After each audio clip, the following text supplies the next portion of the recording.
The land that would become Rolling Hills Estates has a rich history dating back to the 18th century. It was originally part of the vast Rancho San Pedro, a Spanish land grant given to Manuel Dominguez in 1784. Over time, ownership of the land changed hands several times, eventually becoming part of Rancho El Elástico. The rise of Palos Verdes and the birth of Rolling Hills Estates.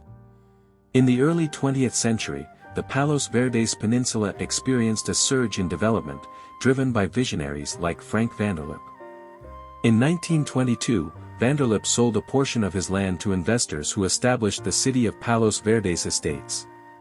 However, he retained over 13,000 acres for future development, including the area that would become Rolling Hills Estates.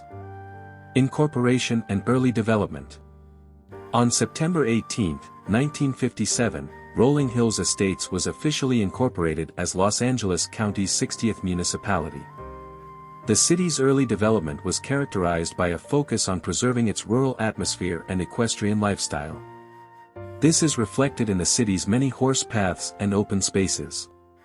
A growing community.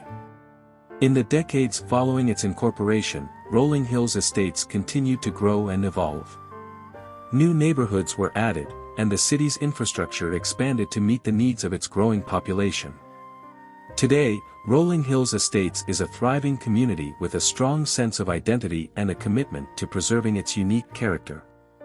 Key points in the history of Rolling Hills Estates. 1784, Rancho San Pedro is granted to Manuel Dominguez.